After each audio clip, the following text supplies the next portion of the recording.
Hello everyone, welcome to my channel. I'm Juan the Yarn Addict and I'd like to welcome you to another session of Whipping It with Juan.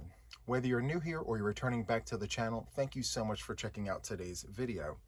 In these Whipping It with Juan sessions, I sit back, I work on my whips while I talk to you about all the things. I become your crochet buddy for about 45 minutes to an hour, so if this is of interest to you, please sit back and enjoy the video. Before we get started, please remember to hit the like button, consider subscribing to the channel if you haven't done so already, and then of course share the video. I would definitely appreciate the support. So the question of the hour is, what is on the hook for this session of Whipping It with Juan? I have several here, but I have one ultimately that I would like to work on with the possibility of a backup just in case. So I'm going to show you what I have here in the studio and then we'll get into the one that I'm working on. So I'm going to start with this corner to corner vintage spectrum blanket I'm working on. This is a long-term whip, and what I'm doing is I'm taking all of the leftover yarns from various projects and I'm putting the last of it all into this blanket. So no rhyme, no reason. Once the particular colorway is done with those other projects, I'm bringing them here. I'm putting them into this corner to corner blanket with a 6mm US letter J hook. I've added another color on. So right now I'm on this ombre of blues. Very nice. I don't have a label for this yarn, but this is what I have left of this particular colorway. And I'm not exactly sure how far I'm going to go in terms of width or height. I'm just going to keep going until I feel like it's wide enough at the bottom, and then I'll start decreases to bring up the other side. So once again, this is where I'm at. It's growing. I'm loving it. Very, very nice. Okay, so the next one I have here is a Nanagen's Blessing Blanket. Now, I don't want to say I'm at a standstill, but I'm at an impasse because the yarn that I do have here, the latest color, is a thicker 4-weight yarn. It's almost an Aran weight. Not quite as chunky, but definitely a thicker 4. And it's causing my square to pucker a little bit. And I went back, I double counted all my stitches just to make sure. I took a closer look at my tension. My tension is good, and ultimately it's the yarn. So the yarn is part of this this monstrosity right here. But I mean, in feeling it and doing the wrap test, it is a thicker 4-weight yarn. So what I'm going to do is I'm going to complete this second round of double crochet cross. I believe I have just this one side to go, and then I'm going to put another color on and work those 2 rounds to see if the puckering stops. Maybe it's just one of those situations where I just have to get past this particular yarn. So we'll see. Again, this is Nanagen's Blessing Blanket.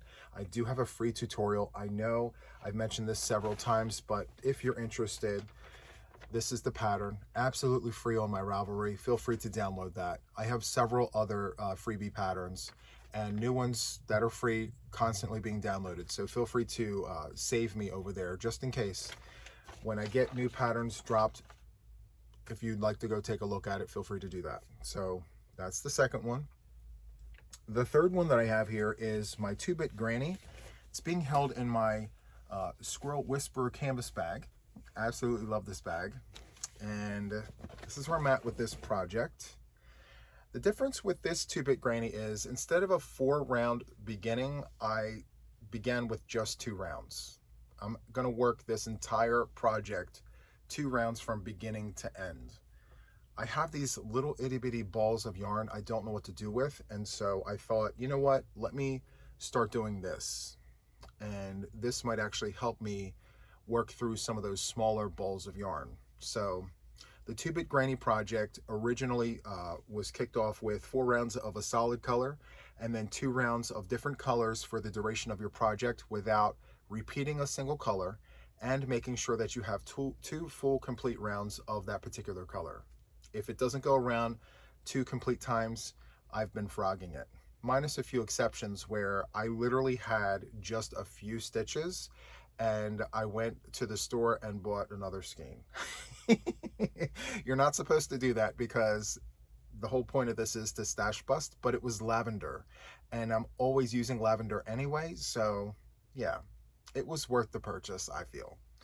So Again, as mentioned several times, again, this is my go-to hook. So most of my projects are worked up with a 6mm US letter J prim hook.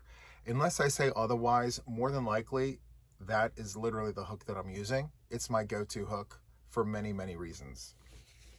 So once and if and when I get to this project, I decided that I'm going to put a grape color right after this slime green from Big Twist. I have it right here. I don't have the ball band, but I do have the leftover yarn. It's a really dark purple. And once I have the 2 rounds of this color on, I'm going to put lavender on right after it. Another thing that I'm trying with this particular project is as I choose the yarns, I'm choosing light, dark, light, dark. So not only am I making sure to not repeat colors, obviously, I'm trying to keep it at a contrast, just to see what that looks on a larger scale. I don't think I ever really paid attention to it as much as I'm trying to right now. So stay tuned. And I haven't sewn in any of my ends yet. I've been doing so well for such a long time, and as of late, I just let it go. But one of these times I will literally sit here and just catch up on my ends. Yep, every 2 rounds, they're there.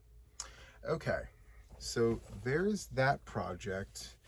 I have 2 more here. I just want to show you my WIPs. In case I show you them for the podcast, you'll see the progression of the project. So I have this other one here worked up with the Caron Slice of Anniversary Cake. I've shown this before, but right now I'm at a place where I have to lay it flat and measure the square to determine how many rounds of my project I need to go to get to the size. So just a quick recap. This is my twins crossing pattern. I do have this as a tutorial on my channel. Feel free to check that out. So twins crossing, and the colorway of this slice of anniversary cake is called prismatic. So you're literally doing 1 round of twins in a stitch, and then the other round is double crochet crosses around the twins. And for the tutorial I shown on the channel, I show how to carry colors. So like the rounds where you have twins in a stitch, that's 1 color, and then the double crochet crosses are another color. And so I show you how to carry that yarn throughout your project without having to cut the ends and tie off and sew in. You're literally carrying that yarn. But you can work with just a single strand of yarn, or doubles or triples, it doesn't matter, but you can just literally work with 1 yarn all the way up. It still works exactly the same. But anyway, the goal here is to make 4 of these squares, 20-inch squares. This is a donation blanket for Camp Boggy Creek in Eustis, Florida. So I'm making 4 20-inch squares, and then I'm going to join them in a cross, and then I'm going to take one of the solid colorways, which I have right here, Slice of Anniversary Cake in golden, and then I'm going to frame the entire project in one of the colors, which I think is going to be this. It ultimately depends on how much I have left in terms of yardage. So we'll see. So the one that I'm going to start with, oh, before I move on, I am using an 8mm US letter L Susan Bates hook for this particular project. And this is what I have left here. I think I'm at 19 to 20 inches. I'm close. So I know that if this is what I have left, give or take a few yards, I'm going to have enough to join my squares in the cross. So I'm not too worried. All right, so the project that I'm working on for this session of Whipping It with Juan is this one. This is where I'm at so far with this. My goal is to get this completed by the end of today. Not particularly this session, obviously, but today. I have this goal of getting 50 Boggy Creek blankets done for the kids in Florida. And so I only need to complete 3 blankets per week, but what I'm trying to do is give myself some leeway. Push as hard as I can in terms of getting as many done early, so that way when the holidays come around or when I have other commitments, I'm not too worried about not hitting my goal. So while I have the time right now, I'm really pushing forward and trying to get extra blankets done. So the yarn for this is Caron Chunky Cakes, and the colorway is called Galaxy Macaroons. And we have 2 shades of purple, 2 shades of blue. It's really, really nice. And then to just offset that, we have that one colorway of green. Super, super nice. And I'm working this particular project up with an 8mm US letter L prim hook. I could technically just jump over to this hook, but I'm having no issues with this prim hook and this yarn, so I'm just going to stick with my guns on this one and just continue on. So I think that covers all the WIPs. I'm going to work on this one. It took me 10 minutes to get to this point to show you the WIPs and to ultimately decide which one I'm working on. It's okay. I do have my coffee, my Buc-ee's tumbler. I've come to really, really like this tumbler. I mean, it's plain Jane, it's white. It does have the Buc-ee's emblem on the front. I do like this very much, and I use it all the time. It keeps my coffee nice and hot, even in the summertime. I am a summertime coffee drinker. I don't traditionally hop over to iced coffee, as one would probably think, considering how much coffee I actually drink. But yeah, this keeps my coffee hot, even in the summer. I love it. I have Dunkin' Donuts hazelnut coffee with caramel macchiato creamer. And that is what I am drinking. This is what is on the hook. And so without further ado, I'm going to assume the position. As I always say, I create a table here so I can lay my work like this. And if I have to, I'll bend over to look closer at my stitches. It's just a habit. I can't break that habit. I've tried it. I don't know. we all have our thing, you know, just how we do things. So I am a creature of habit. I do like my habits. And for me, just being able to lean forward and look at my stitches in a moment's notice without having to pull my work up, because, you know, once these projects grow, they do become cumbersome. It's a lot to move around. It's a lot to adjust. And, you know, for what it's worth, having this here, my knee, to just put everything here is fine. The only drawback is in the summertime, when you have these big projects sitting all across your lap, it gets extremely, extremely hot.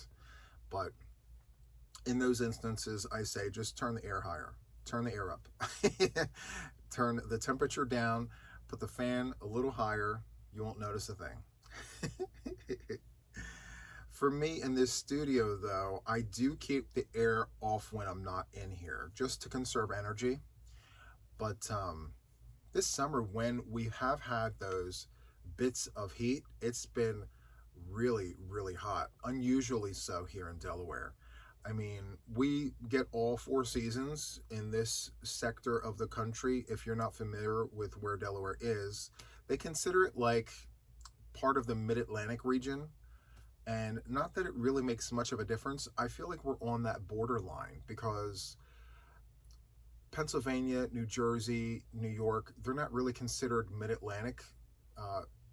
It's not really considered the Mid-Atlantic region, according to what I've seen. Now, I may be wrong on that, but I don't even think Delaware is considered Mid-Atlantic, depending on what you look at. You know, I know that we're part of the Delaware, Maryland, Virginia sector there. A lot of companies in my area are called Delmarva, like our electricity, so we're not really part of the New Jersey and Pennsylvania sector in some areas. But when I lived in Pennsylvania, they considered Delaware as part of that tri-state area, where we were included with Pennsylvania and New Jersey. So it kind of varies, I guess. It depends on what you consider Mid-Atlantic. I don't know. Anyway, the temperature, like I said, when it gets hot, I mean, it really, and I think it's the humidity that really pushes it forward. But in hindsight, I mean, come to think of it, this summer has not been as hot as some of the previous summers. I think last summer or the summer before was really, really hot here. And so I'd like to say that we're pretty fortunate. Now, who's to say that, you know, we're not in for another 4 weeks of heat? I mean, who knows? But so far, so good. No complaints here. So I don't know the name of these particular colorways, but I have to tell you, this light blue that I'm currently working with is really, really nice. I do like this shade of blue with the purple. And to be perfectly honest with you, as odd as it may seem, I really do like the color story here. I would have never thought to place this green with these purples and the blues. But somehow, to me, it works. I do like the way this looks. I don't know. I even went to the color wheel. I'm like, okay, so how did they arrive at the decision of putting green with these colors? And it doesn't make sense to me, but they're here, they're together, and I like it. Maybe that's how they chose it, you know.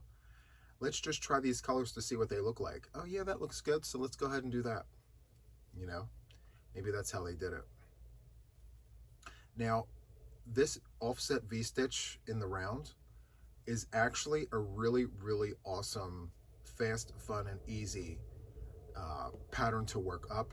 I mentioned during Sunday's Crochet with JTYA that I was going to go ahead and do a quick little tutorial on this, which I still plan on doing.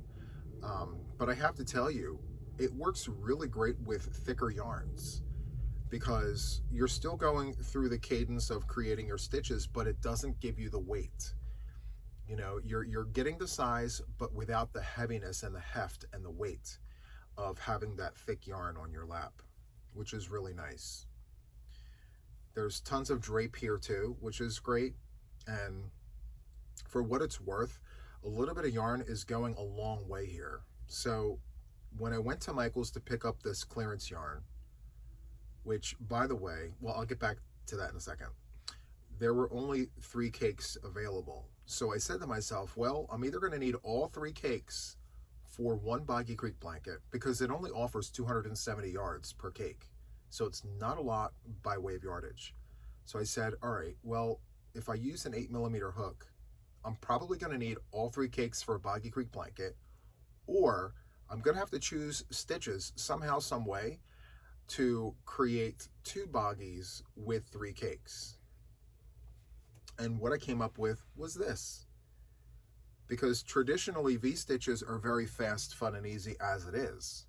But to put it in the round for a 40 by 40 inch square, I may just get away with being able to do 2 of these with 3 cakes. So I just started this, and you know, I feel like I don't have much more to go in terms of getting to that 40 inch mark.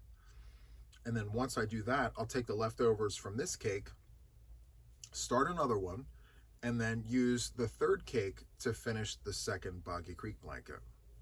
Now, this is a super bulky number 6 yarn. Worst case scenario, while I don't have this exact yarn, Slice of Anniversary Cake has solids now. What I may do, and it's the same consistency, it feels exactly the same as Anniversary Cake.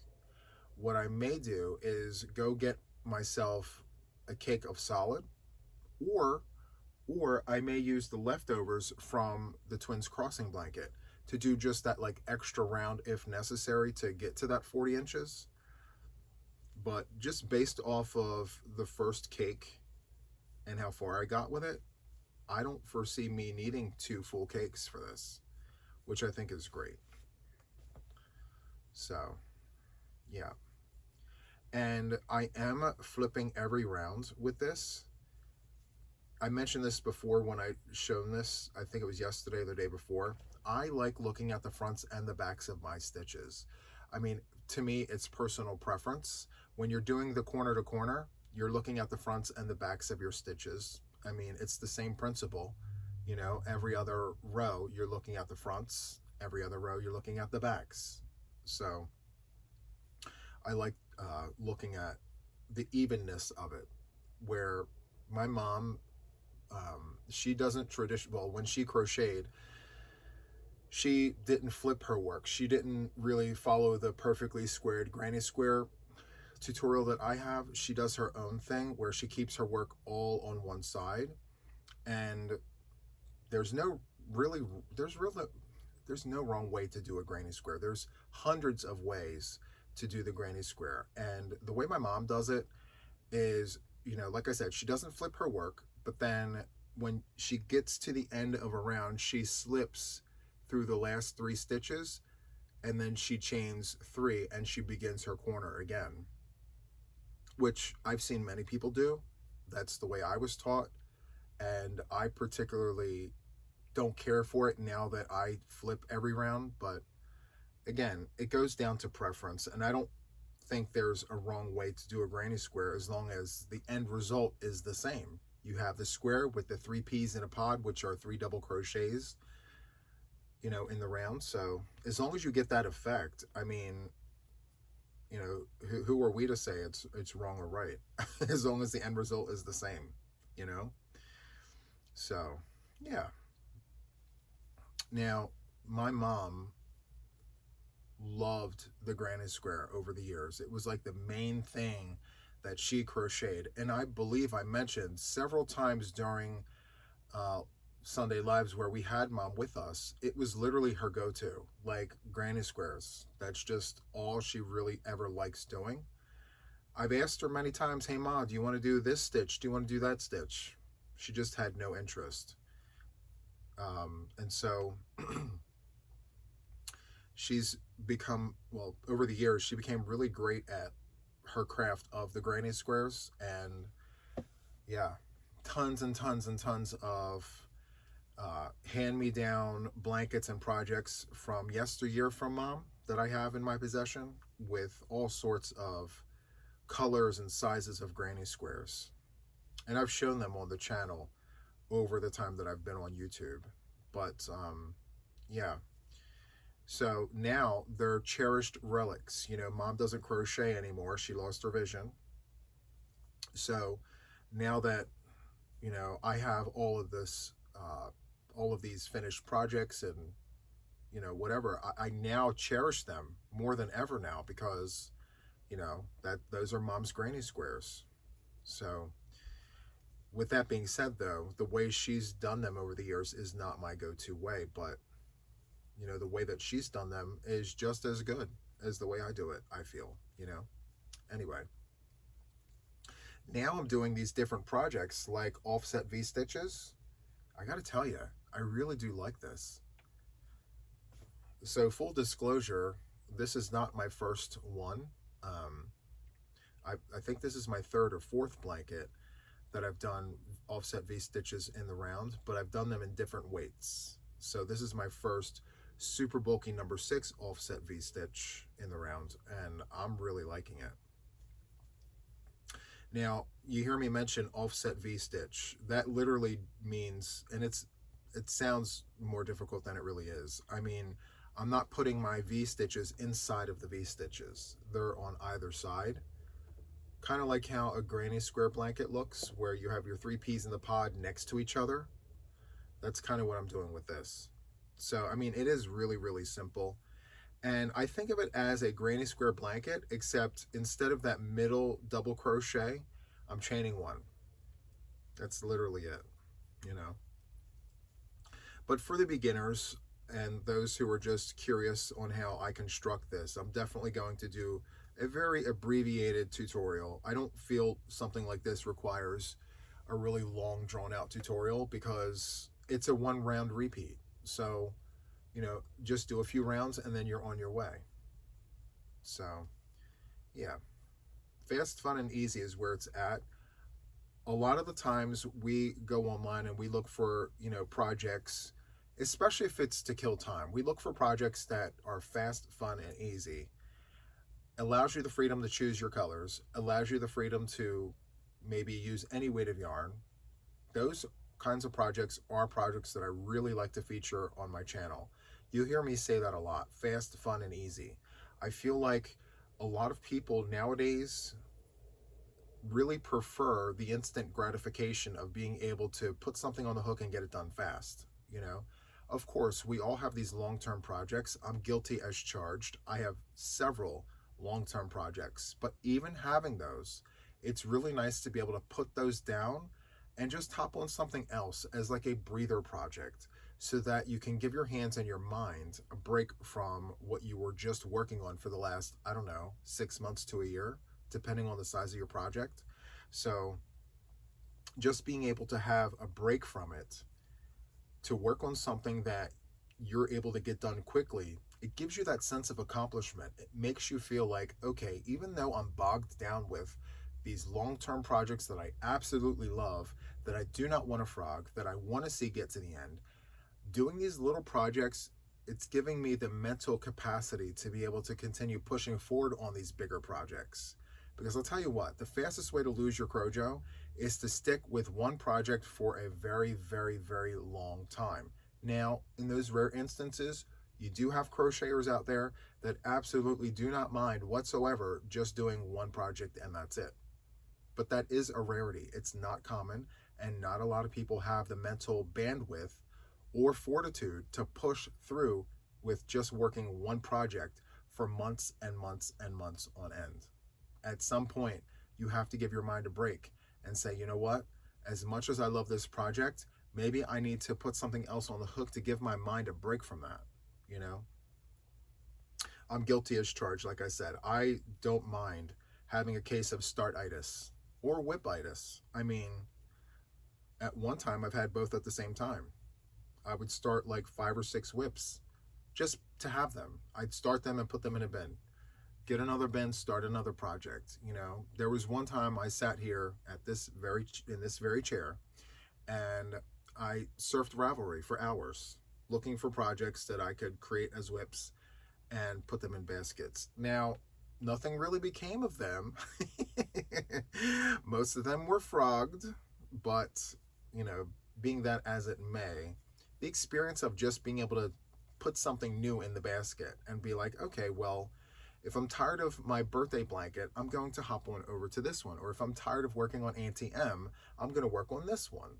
And yeah, some of them came to be really nice finished objects. Others became frogging sessions. And I don't mind frogging my yarn. I don't mind it at all. I mean, as I'm frogging, speaking of which, I do have a project that I started recently that I have to frog, and I did not even mention it. I went out and got that cake of Caron Big Cakes in purple, and it was my intention to make this shawl right here that I'm pointing at. This one here is done in Sunrise Ombre, and I started it with like a crochet with JTYA. There was a lot of interest. People were like, yes, Juan, we need to see that.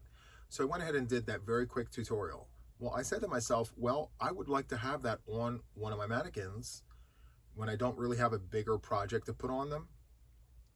So I went and got this purple cake, and I started crocheting with it, and I did not like how it looked. So yarn really does matter. You know, you can't just choose any yarn and expect that wonderful result that you got the first time around. So I frogged it the first time when it was like this. This is the Easy Breezy shawl, which, again, free pattern, tutorial on the channel, left and right-handed crocheters, all the things. So I frogged it all out, and then I said, well, instead of windows, let me try twins in the windows. So far, I mean, for the vast section of it, okay, nice. I get to like 18 rows, and then I notice it's bowing, like in the wrong direction. So when you're making a shawl, if it bows where your points go up, okay, fine, because it's going to go around your shoulders anyway, or around your neck. It's bowing in the right direction. So if that's the case, then fine. But mine was bowing in the opposite direction. The corners were pointing down, which led me to realize that the beginnings and the ends of my rows did not have enough stitches. And so after playing around with other yarn, I realized that even though I placed 3 stitches at the beginning, at the end of each row, because I'm doing twins in the windows, I needed an extra stitch. So the beginnings and the ends of the rows need to be 4 instead of 3. And as a result, my work has bowed in the wrong direction. Now I've tried stretching it, and I'll show you. See how it's bowing down? It's coming down instead of up. So every row here, instead of triples, like 3 double crochets, it should have 4 double crochets. So yeah, I have to frog this for a third time. Actually, wait, I started the one, I frogged it once. Okay, so it's the second frog session. Same yarn twice. So working this yarn up a third time is the charm, I hope. So we shall see. And I do believe I'm going to stick with twins in the windows, I think. Maybe not. I'm not too sure, to be honest with you. If I'm going to frog this back, I do like how this is feeling. It's not as loose and drapey as this. It's a little thicker. Yeah, I may actually stick with the twins in the windows. I like how that looks, but I don't really care for how it's bowing down. So I'll fix that. I'll just frog all this out and rework it. So yeah. Anyway, every time I sit here and I crochet and chat, I find that like the deeper I get into a conversation, the less I crochet. Stay on task, Juan. Stay on task. Anyway, so I have to tell you that with this being week 2 of me doing my donation blankets, I really feel like I'm going to be able to move the needle here as long as I stay ahead. You know, last week I did 4 blankets. This week, TBA, to be announced, because I'm still pushing forward. Now, the podcast day is Friday, and it's Monday. So I still have a few days to really push forward. The goal is to obviously have this one done by today. So we'll see. I do have others, like the one I showed you, and then I mentioned earlier that this here has not been my very first one. So stay tuned for all the other ones. I'm excited to show you guys. It's almost like opening a present, you know? Like I can't wait to show everybody the surprise on Friday. Like how many blankets did Juan do? And you know what? I know that I'm very fortunate in the fact that like right now I have the time to be able to crochet the blankets. I'm using like PTO time and things. So I have the time to be able to do it now. I may not have the time later. So like I said, you know, when the time comes for me to not have that time, I'm not going to be stressed out about not hitting my goal because I'll be ahead.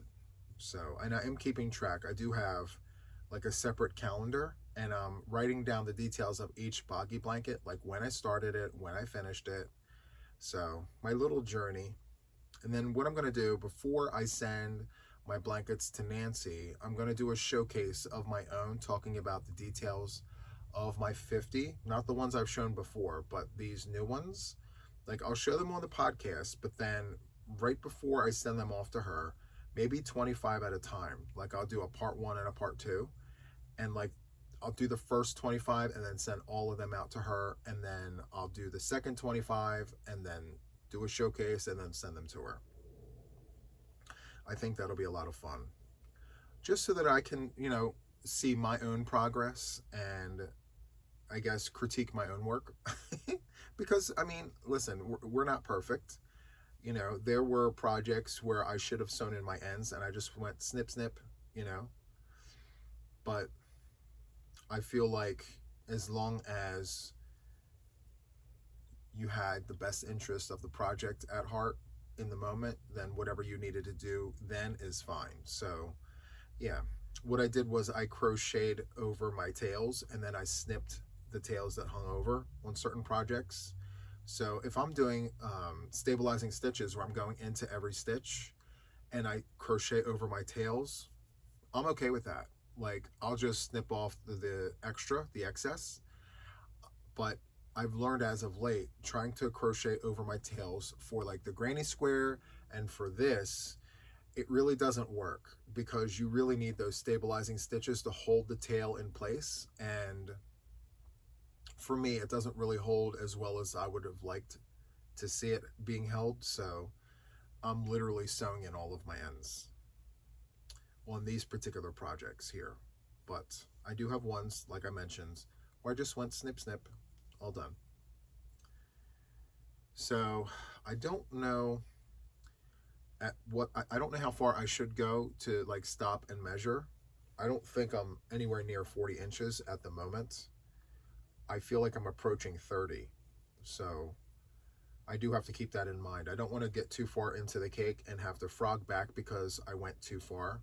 Again, I'm not at 40 inches now, but like, could you imagine if I put on a good video or a good movie and just crocheted and not really paid attention to the size? I mean, before you know it, I'll be at 50 inches and then I'm like, oh crap, I have to frog back all those rows, all those rounds, and put them into another project. Now, I thought about doing a super bulky number 6 scrappy project because I do have super bulky number 6 yarn in like a bag, leftovers, bits and bobs, right? So little piles of spaghetti noodles looking like this in a bag, all super bulky number 6. I thought about doing that, but that would require me having to sit down and actually untangle all of those knots. Not today or tomorrow. I don't know.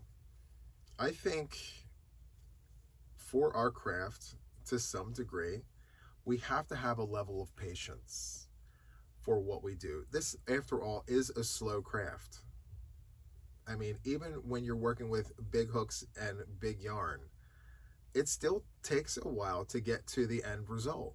You know, it's a lot faster, but it still takes a while, you know? So patience obviously is required in order to sustain your craft of crochet, you know? Even with knitting, knitting has machines. They have knitting machines. We don't have crochet machines, unfortunately. Well, actually, it's not unfortunate because I think the great thing about crochet is the fact that it's really difficult. Sometimes, in certain cases, it's impossible to replicate what we do with our 2 hands, you know, or with our hook, rather. Because I have seen it where people can actually take the hook and pin it against something and just, you know, leave it stationary and crochet over it. I mean, I've seen crochet done so many different ways. It blows my mind.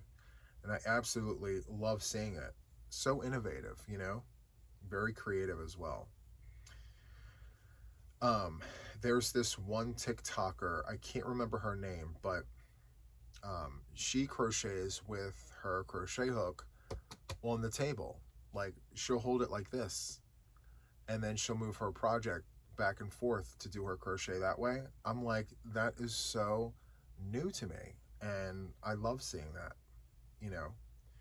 I think just seeing the different ways people crochet, I find fascinating. Even the ladlers who hold their hook like this, and it's like they're stirring soup.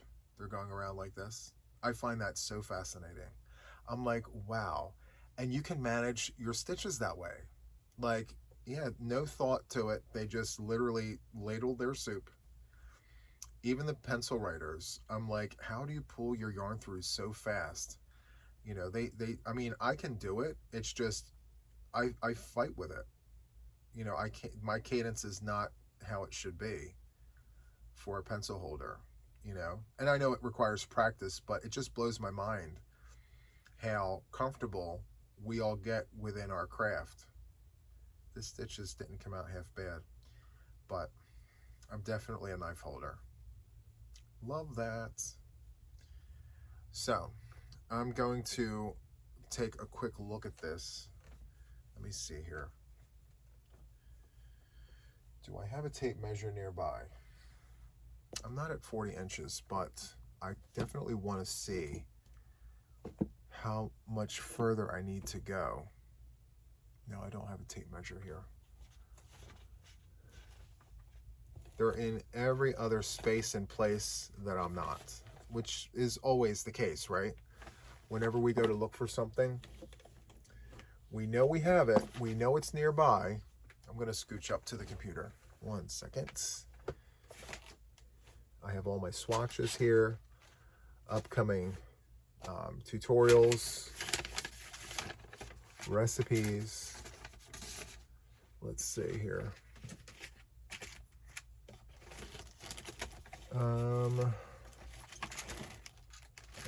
There it is. Okay, I have my tape measure. I'm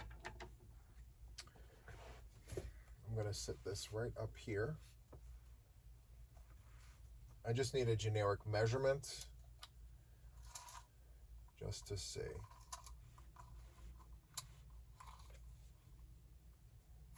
Whoops. Sorry, Matt. Okay. Okay, so we're not even at 30 inches yet. So we're at 27 inches, which, I mean, not bad. I don't know if we may need more than half of the cake.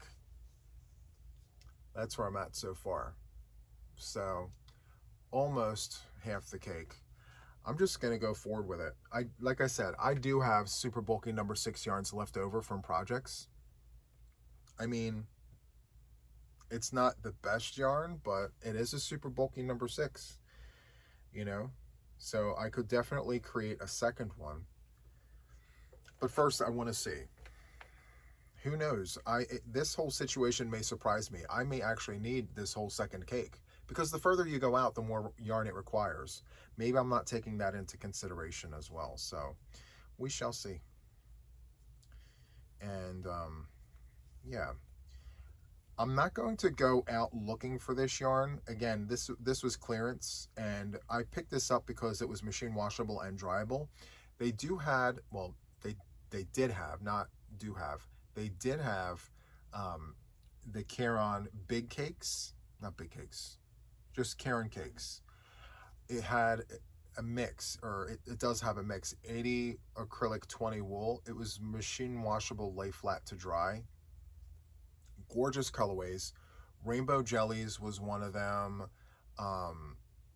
Really, really nice yarn. And I wanted to get it, but because of the fact that it wasn't machine washable and dryable, I didn't get it. And those yarns were on sale as well for $4 and some change. I grabbed these because it's machine washable and dryable. But yeah, we shall see. I don't want to force anything either. So like, if I'm literally left with one cake, I know the one cake will not get me too far. So I'm not going to start a second Boggy Creek blanket with that yarn. I'm probably going to put it into like share yarn for the channel, or for a replay giveaway of some sort. So yeah, I think that would make better sense, because even though I may not have the yarn to complete a second project, or yeah, a second Boggy project with it, I'm sure someone out there may have a cake or two of a complementary colorway that would look nice with this, you know? So yeah, or maybe someone out there has another cake of this particular colorway, and maybe they're waiting, you know, to see if they come across another one of these cakes. It's happened. I literally have been sitting on Red Heart Super Saver earthy yarn, jewel tones, beautiful earth colors, and almost impossible to find. I mean, I found 3 skeins from Poshmark. A friend of mine found hers, I believe, on Poshmark, but virtually non-existent anywhere else, right? And yeah, I've been sitting on that yarn, saying to myself, Juan, don't start a project with it. You never know. You may wind up getting a skein here or a skein there. It may not show up now, but it may show up later. Case in point, you know, maybe someone out there is waiting for this exact colorway to finish their project, or maybe they're waiting to start a project because they're looking for one more cake and they know that it's been discontinued. So yeah, the possibilities are endless. So I do know, with today being Monday, it's Monday, August 25th, by the way, and tomorrow is Taco Tuesday. And so with me going on this blanket frenzy, just doing all the things with blankets, I'm like, oh, I have to get ready for Taco Tuesday. Fortunately for me, I'm not going into Taco Tuesday empty-handed, but I like to try at least to get all of them done if I can. You know, it's the attempt at overachieving. I don't always hit the mark. In fact, There have been a few times where I haven't been able to do all of them, but I want to at least try. You know, give the good old-fashioned try. Now, there's one where it was the stitch wheel, and we were to create a scarf with 2 of the 5 stitches. So I was able to do it, but I don't like how it looks. So I frogged it and I chose 2 other stitches. I don't like how it looks. For me, I thought I was going to like that challenge, and as it turns out, I don't really care for that challenge. I do like the other ones though, where we got to work with our favorite color. We were able to do this, that, these, and those of other projects. So, but the stitch wheel, like, I think if we were to do the stitch wheel again, I'm probably going to alter that card and be like, we're going to spin for 5 stitches, just pick one. Use any other stitches you want to, but just make sure somewhere in your project you include this one stitch. It makes it easy, less stressful, fast and fun, and all the things. I think by having, like last week, we had pick 3 of the 5. We picked out a stitch wheel project. Do 3 out of the 5. Some projects came back beautiful, all the things. I didn't do that project because it just didn't lay right for me. This week we once again got a stitch wheel project, and 2 out of the 5 we have to use. I've been able to do it, but the aesthetics, the taste level just wasn't there. I don't want to present something that looks like a home ec project gone wrong. So yeah, I'm frogging it, by the way. I'm frogging it, but I'm glad I got the chance to work with purple this week on many fronts, right? Even on this project, I have purple. It doesn't stand out above the rest, only because you have 2 shades of blue and then green. But this could have been one of the Taco Tuesday challenges had it been mostly purples and just a little smidge of the other colors. But it is what it is. This one's for the kids, and I love that for them. So anyway, I'm going to get to the corner and then I'm going to call it.